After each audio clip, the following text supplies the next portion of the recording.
Assalamualaikum warahmatullahi wabarakatuh. Perkenalkan, nama saya ialah Dani Idris Putra dengan nomor NIM 12306193004 dari PKI 3. Adapun pada kesempatan pada hari ini saya akan membahas tentang materi dari psikologi sosial, yaitu individu dalam situasi sosial. Adapun saya akan menjelaskan sedikit tentang psikologi sosial itu sendiri. Psikologi merupakan salah satu ilmu yang cukup terkenal bagi saya dan para pelajar lainnya. Ilmu ini membahas akan bagaimana tingkah laku atau perilaku dari seseorang.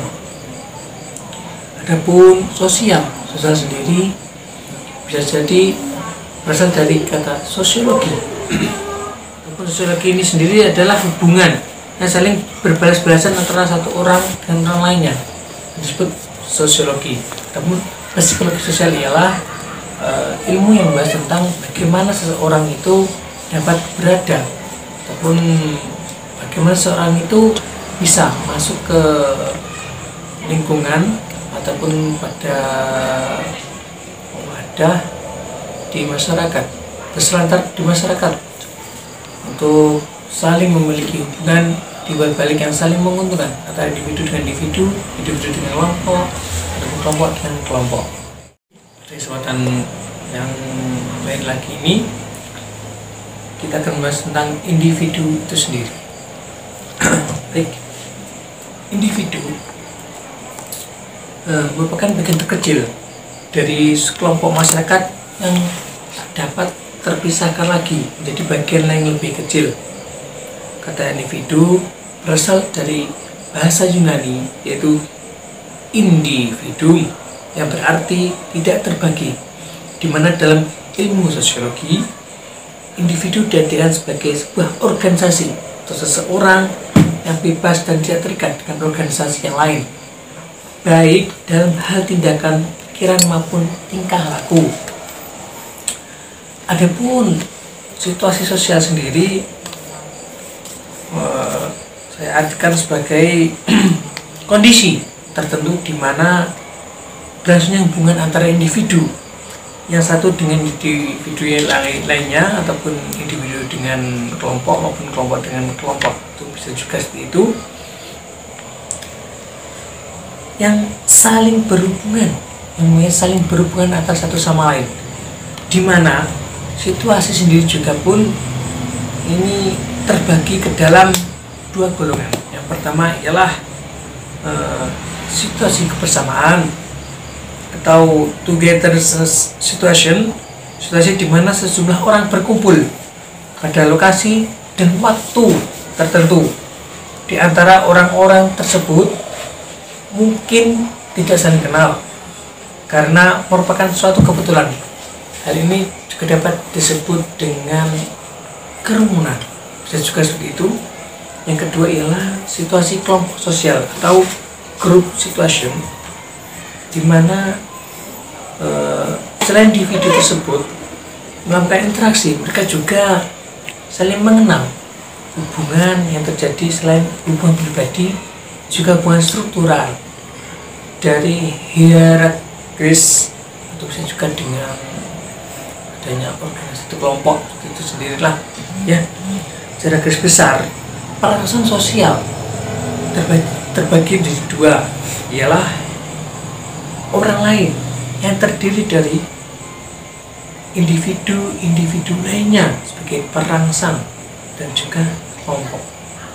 Kelompok ini pun dibedakan atas hubungan intragrup, hubungan antara individu lain dengan kelompok lain, atau antara kelompok dengan kelompok, dan hubungan intergrup, hubungan individu dengan kelompok lain dalam kelompok itu sendiri.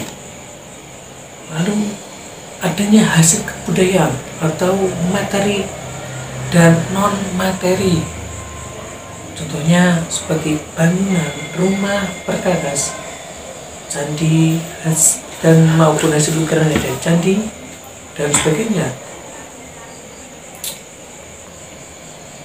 Situasi sosial ini dibedakan kepada togetherness situation atau situasi kebersamaan dan group situation atau situasi kelompok. Baiklah, kita akan membahas tentang contoh daripada individu dalam situasi sosial. Namun sebelum itu saya akan tambahkan sedikit lagi, yaitu bagaimana ciri-ciri dari situasi kebersamaan. Yang pertama, adanya sejumlah orang yang berkumpul. Yang kedua, mempunyai kepentingan yang sama. Yang ketiga, pada waktu tertentu. Yang keempat, untuk sementara waktu. Baik, adapun orang-orang atau masyarakat banyak yang punya hubungan sosial. Ini dapat dilihat dari semua anggotanya mempunyai tujuan. Kedua, semua anggotanya mempunyai hak dan kewajiban yang sama. Yang ketiga, persekutuan atau kumpulan itu terbentuk karena persamaan nasib dan tujuan tertentu atau tersebut yang ingin dicapai. Yang keempat, dengan tali yang mengikat yang bersifat alami maupun yang asli. Adapun contohnya ya, kita sudah masuk ke contoh daripada individu dalam situasi sosial. Kita dapat lihat contohnya adalah Mbak NN ini sedang berbelanja di toko atau di toko swalayan, dan di sana Mbak NN berjumpa dengan beberapa anggota keluarga lainnya seperti Mbak SS, Mbak Henry, Mas AR, Mas AN itu.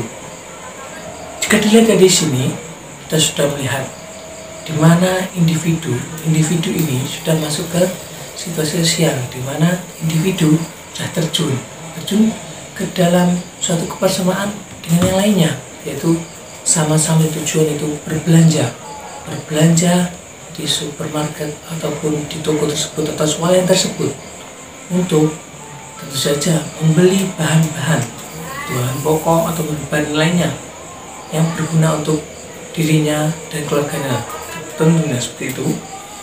Sehingga situasi sosial itu dapat dilihat dari waktu itu sendiri, di mana Mbak NN ini dapat masuk ke dalam perkumpulan ataupun di dalam suatu kumpulan ataupun organisasi, bukan organisasi kan maksudnya, kumpulan orang-orang yang ingin berbelanja di toko swalayan, di toko ataupun toko bahan-bahan pokok itu sendiri.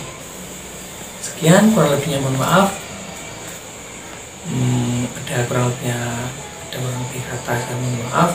Kalaupun masih kurang dan cukup, insya Allah nanti Bapak dosen kita akan memberikan tambahan ilmu bagi kita semua. Wabillahi taufiq wal hidayah. Wassalamualaikum warahmatullahi wabarakatuh.